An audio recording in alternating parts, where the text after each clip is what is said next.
Morning, my heart was moved to to do a video that is a little bit off from some of the general topics of something I am very passionate about, and this is the difference between logical thinking and conspiratorial thinking. And I want to try to make this more clear, and to explain a little bit about some of the issues, a lot of the issues that we see today, whether it, whatever thinker, if it, think about there's a lot of talk about, Candace Owens, Tucker Carlson. There's a lot of talk about sort of the whole critical race theory movement that went on for a while. There's these different areas of thought that have been happening and more frequently, and have created what tend to create a lot of division when they come in. And it really has to do with knowledge and how we come to justify true belief. And so I think it's important to sort of contrast typical means of coming to justify true belief in terms of logic. And also I'll talk about a little bit, I think, in terms of systems thinking. I want to talk about both, and then conspiratorial thinking, which is something different from logical or systems thinking. Logical thinking, there's really three main categories of logical thinking. There's deductive, inductive, and abductive thinking methods of argumentation. And each of these has to do with a certain inductive and deductive have to do with premises or initial ideas, initial true, facts, statements that are true. So like Socrates is a man. This is a common deductive argument. Socrates is a man. All men are mortal. Could be the first premises. Socrates is a man. These are both premises. These are statements that within the statement it contains a true thing. That's something that we can agree on, that is factual. Socrates is a man is a factual statement. All men are mortal is a factual statement. And then we lead to a conclusion. Therefore, Socrates is immortal. Socrates is mortal because he's a man, and we've established those two premises, that to be a man is to be mortal. So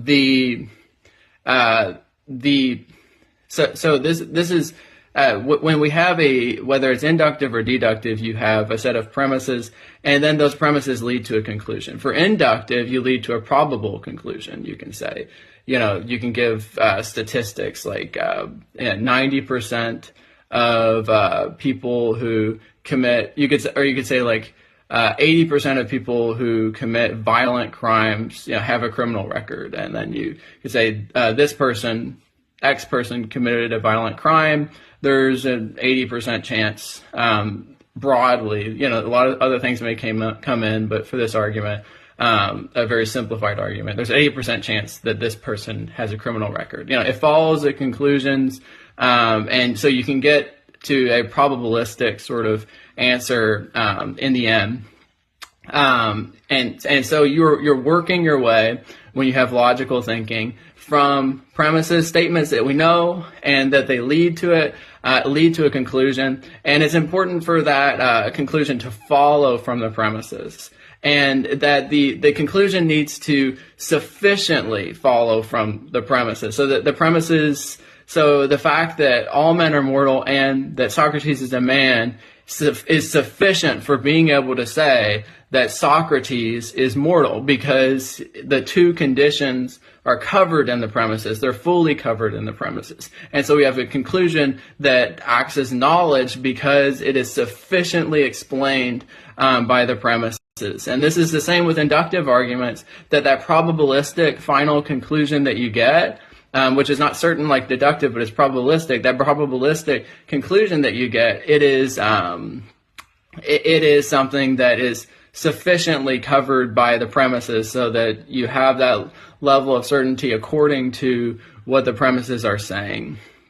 And there's a lot more complicated ways that you can get to with science about how you can get to a certain probabilistic conclusion, and using experiments and hypotheses, and coming to that sort of quantitative conclusion.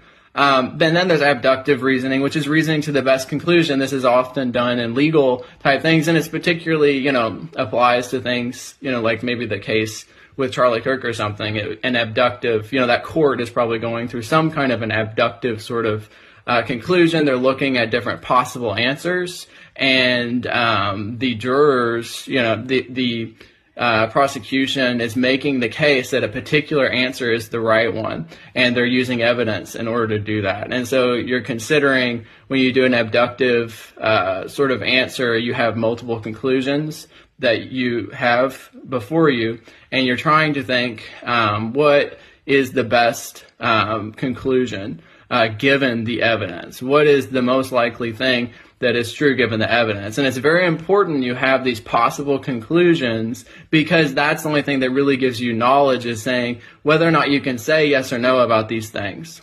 And then you have systems thinking, and systems thinking is more of understanding all the different parts of how something works together and being able to come up with a sort of explanation that's holistic. And systems thinking is very hard to do. Oftentimes it's explained as something that's sort of different than normal logical thinking, although it involves logical thinking. But you're trying to describe out a total system of something, and you are describing it, and you can only really have a description when you can describe all the different parts. And it's very hard to get to this type of conclusion. You need to be very thorough, and you need to explain each part. And so something would be like, with a car is a system. You need to describe the motor. You need to be able to describe how the electrical system in the modern car works, how the wheels and the axle connect into that. And once you have an understanding of everything, you can begin to describe what is that vehicle.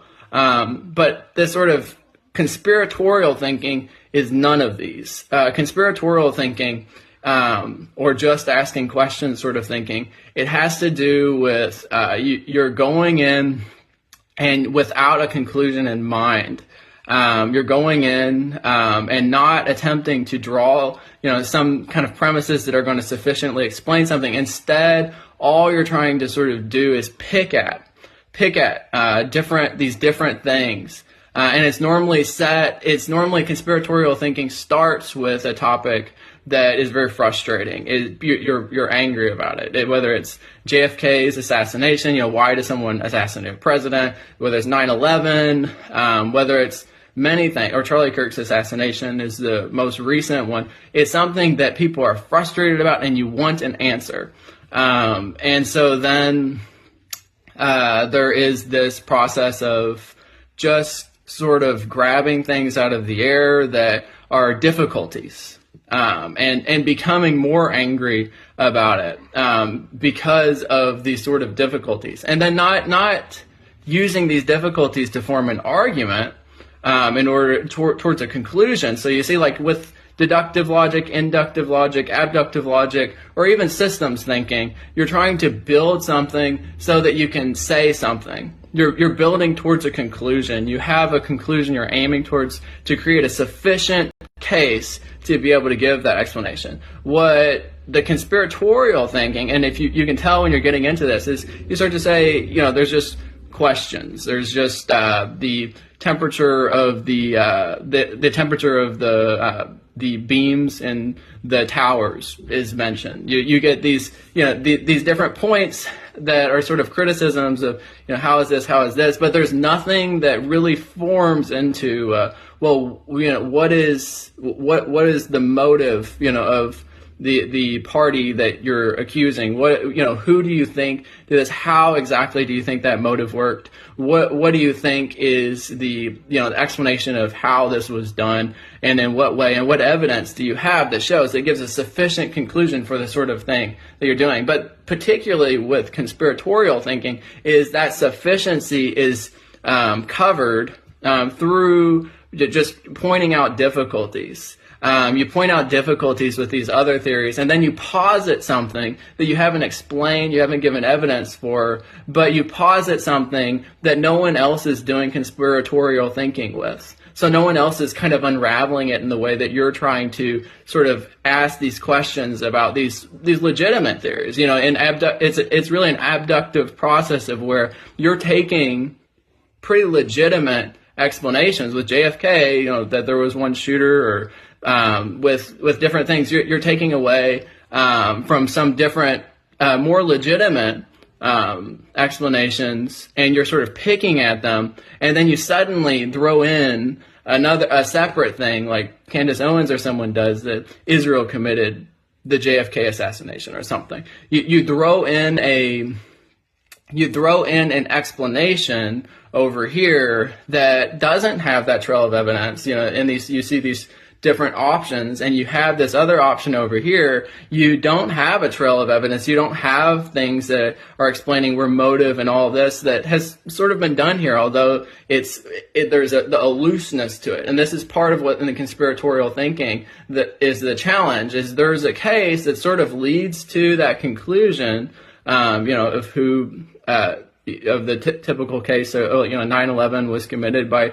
terrorists, Al-Qaeda terrorists that went in and trained and flew the planes, and there was a motive that Al-Qaeda had of wanting to kill Americans and wanting to harm America, and there's a case there. There's a pretty good case there, but there are these little questions.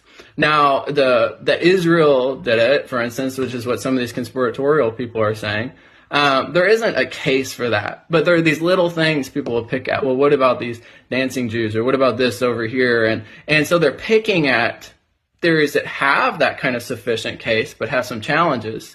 And then they're positing this other conclusion that they haven't given you a body of evidence for, and a pathway to give a sufficient explanation for this. And instead of giving you a logical or systems thinking or something, they're positing a system, oftentimes in conspiratorial thinking, but they're not doing any of the hard work of systems thinking, of identifying all the different parts that exist in that system and providing evidence and how do you think about those parts. Instead, they're simply positing this other explanation, and they're hoping that they're sort of challenging the existing pathways that give sufficient evidence is going to give you enough doubt in those that, because you're angry about the situation. Again, conspiratorial thinking is always posited in terms of angry things. It's never positive in something that's more mundane, because it wouldn't work on you if it was something mundane. It's something that you need an answer for. And so they pull apart the things that are pretty sufficient answers. And this desire for certainty that we have, they prey on the desire for certainty that we have in this sort of scientism sort of age. And then that desire for certainty, they take and they posit, well, here's another one. See, this one doesn't have these challenges like this one I've just challenged. What they don't tell you is it also doesn't have any body of evidence. They have no proof. They have no explanation. They've never provided you with an explanation of how they got to that conclusion. Instead, all they've done is challenge the ones that do have a pretty decent body of knowledge, a pretty decent body of evidence that are going to the conclusion. So this is something to be thinking about when you think about, when you hear someone providing criticisms against a case. Think about, what case are they? What are they advocating for? Okay, and how have they made their case? So how have they explained these things in order to come up with a theory that makes real sense? Do they have sufficient evidence for the different elements that need to be true, for the motives that go on, for the capability, for the intent? What do they have the explanations and the evidence that explain their theory over here? Because right now, again and again, there are these different things that are meant to explain these big systems that are out there that are out to get you. But what they really act at is just picking at the sort of sufficient evidence conclusions that are given. This was done for the police around the time with the BLM riots, that most police are not out for your good. We need to abolish the police. We need to get rid of them. The case is that most of the time the police are doing what they should be doing. And then when you got body cams, we started to actually see that that's actually true. And that's sort of the common sense, obvious explanation. But there was this picking at it, and people said, well, they're not. This they're not didn't have to have sufficient evidence. It just had to have all these cases to pick at it. And so not going for the picking is something that we really have to get good at, because the picking is how propaganda is done. This conspiratorial picking thinking, and then providing this solution for the thing you're angry about. Why am I being treated this way? Well, it's because of this system, this evil system that wants to get you. And in every case, it's always that, there's this monster system over here that's out to get you. And from a Christian perspective, the real thing is, both our own sin, and it is the fact that we live in a sinful world. We don't live in a world where things are as they should be, and they're evil, wicked things, and sometimes tragic, wicked, things that are that happen, that are not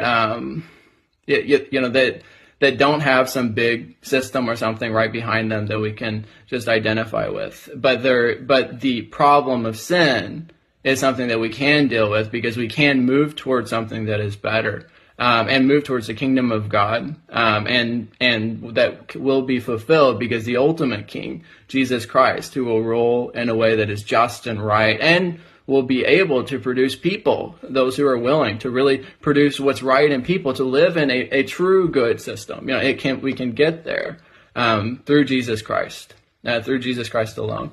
But my point in this is really about the logical thing, that it is easy for these big, angry, sort of anger-producing issues that we want an answer for people to hop onto that, and then to create angst and anger through not providing evidence, but by questioning and picking at explanations that are mostly sufficient, that are providing a very good case.